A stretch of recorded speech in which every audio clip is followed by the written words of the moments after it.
The largest internet drug trafficking operation, the Silk Road, was taken down along with its mastermind. Ross Ulbricht did not look like a traditional drug kingpin. He was a 29-year-old physics graduate with a boyish face and a deep passion for libertarian philosophy. He lived with roommates in a modest San Francisco apartment and paid his rent in cash. To anyone who asked, he was just a freelance programmer trying to get a tech startup off the ground. In reality, he was the mastermind behind the most notorious criminal marketplace the internet had ever seen. He was known to millions of anonymous users simply as Dread Pirate Roberts. The concept began as a radical ideological experiment. Ross firmly believed that people should have the absolute freedom to buy and sell anything they wanted without government interference or moral policing.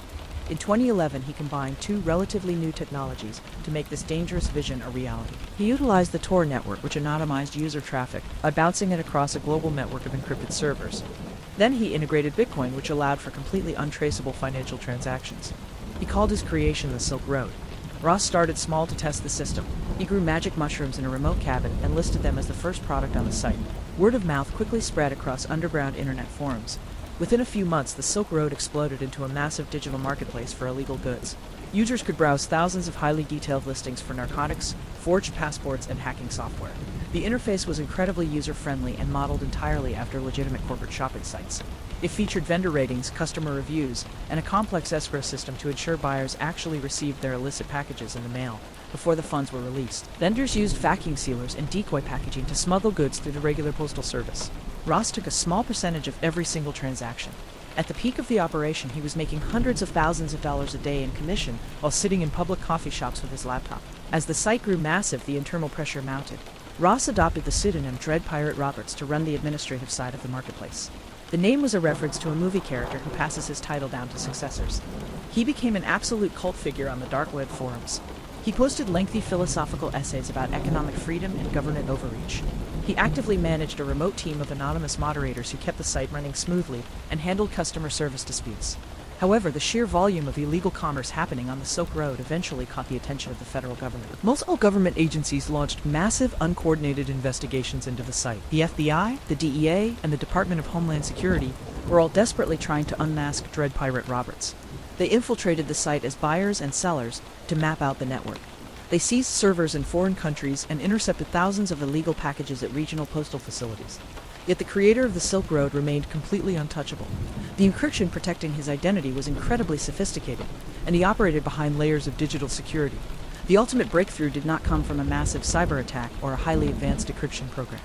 It came from an IRS investigator named Gary Alford, who simply knew how to conduct a thorough internet search. Gary was looking into the earliest mentions of the Silk Road on the regular internet. He scrolled through archived drug forums from early 2011. He found a user with the handle Altoy who posted a link promoting a new anonymous marketplace called the Silk Road.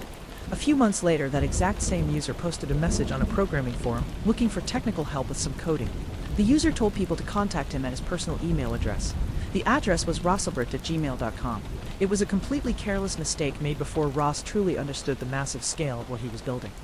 Federal agents finally had a real name to investigate. They started digging into his life. They discovered that Ross recently ordered a package of fake identification cards from the Silk Road to his actual physical address in San Francisco. Homeland Security intercepted the package and agents showed up at his door. Ross played dumb and claimed anyone could have ordered them to his house, but the encounter put him squarely on the radar of the FBI Cyber Division. They started tracking his physical movements and matching his internet connection times to the login times of Dread Pirate Roberts. Tracking him down was only half the battle.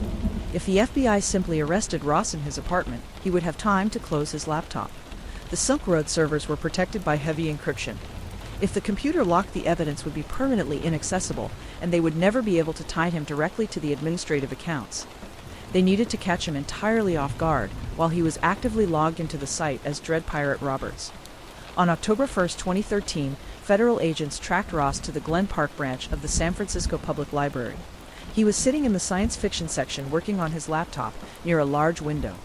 The library was full of innocent bystanders, so the tactical agents had to execute the arrest flawlessly without drawing a weapon. An undercover agent named Jared Derriegay was sitting in another location actively chatting with Dread Pirate Roberts on a secure administrative forum. He messaged Ross under a fake employee account to confirm he was logged in and looking at a specific flagged transaction. Ross replied immediately. The trap was perfectly set. Two plainclothes FBI agents walked into the library pretending to be a couple having a massive domestic argument. They stood directly behind Ross and started shouting at each other. The distraction worked exactly as planned. Ross looked over his shoulder to see what the loud commotion was about. The exact moment he turned his head, another undercover agent swooped in and grabbed the open laptop right off the table. They immediately slid a specialized flash drive into the USB port to prevent the computer from going to sleep or locking down. Ross realized what was happening and tried to lunge for the computer, but he was instantly pinned against the library wall and placed in heavy steel handcuffs. The agents looked at the glowing screen. The administrative dashboard for the Silk Road was fully open. Ross was logged in as Dread Pirate Roberts.